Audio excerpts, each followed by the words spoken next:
सत्ता तुमची आहे, तुम्ही वेगळ्या पद्धतीने ही मागणी करू शकली असते ना. तू जरा पत्रकार कच्च्या डोळ्याचा आणि कच्च्या कानाचा आहे. 3 अधिवेशनामध्ये भाषण आहेत माझे, प्रत्येक ठिकाणी मागणी केलेली आहे मी. शिवाजीचा छत्रपती शिवाजी म्हणजे शिक्षण संस्था, शिवाजी शिक्षण संस्थेचं नाव बदलावं, राज्यामध्ये कोणत्याही संस्थेला नाव देताना छत्रपती शिवाजी महाराज हेच नाव द्यावं, अशा मीच नाही अनेक आमदारांनी मागण्या केलेल्या आहेत. प्रशांत आंबेवर गुन्हा दाखल करण्याची मागणी करण्यात आली. हो, आम्ही आमच्या लोकांनी त्याच्यावर देखील गुन्हा हे करायची मागणी केली आहे. तमाम महाराष्ट्रातल्या सगळ्या लोकांचा शिवभक्तांचा अपमान झालेला आहे आणि म्हणून त्याच्यामुळे राज्यात कायदा सुव्यवस्था निर्माण होत आहेत, म्हणून त्याच्यावरही 505 गुन्हा दाखल झाला पाहिजे भावना भडकवल्याचा. या पुढील भूमिका आपली काय असणार? आम्ही त्यांच्या मंडपात जाऊन पुस्तकाचं वाचन करणार. तुम्ही स्वतः येणार तिथे? हो, मी स्वतः जाणार. मी आमचे सगळे शिवभक्त आम्ही सगळे जाणार.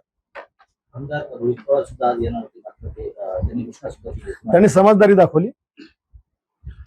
घाईघाईमध्ये त्यांनी बोलले असतील ते.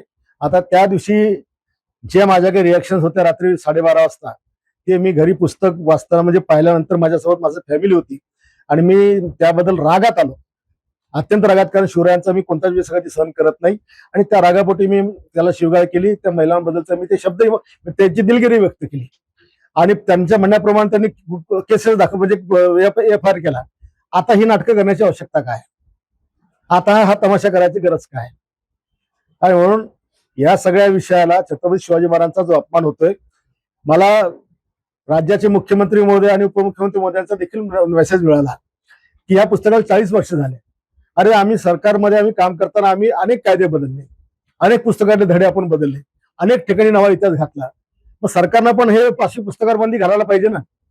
त्या पुस्तकाची त्याच्याकडे RNI ची परमिशन आहे, प्रेस काउन्सिल ऑफ इंडिया याची परवानगी त्याच्याकडे आहे, जिल्हाधिकाऱ्यांचा त्याच्याकडे परवानगी आहे, 20 लाख त्यांनी प्रति विकला याचा काही हिशोब आहे. कशाच्या आधारावर हे लेखक बनतात आणि प्रकाशक बनतात आणि अशा प्रकारे महाराजांचा इतिहास खोटा इतिहास लिहितात? काय याच्याकडे मान्यता काय?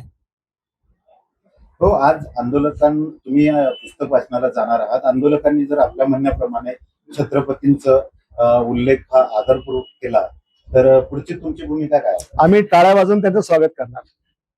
त्यांनी जर छत्रपती शिवाजी महाराज ज्या 300-400 ठिकाणी शिवाजी शिवाजी शिवाजी असं म्हटलंय, त्यांनी त्या प्रत्येक ठिकाणी छत्रपती शिवाजी महाराज म्हणावं. एका ठिकाणी तर त्यांनी औरंगजेब बादशाहजी म्हणलेलं आहे आणि इकडे शिवाजी म्हणलेलं आहे.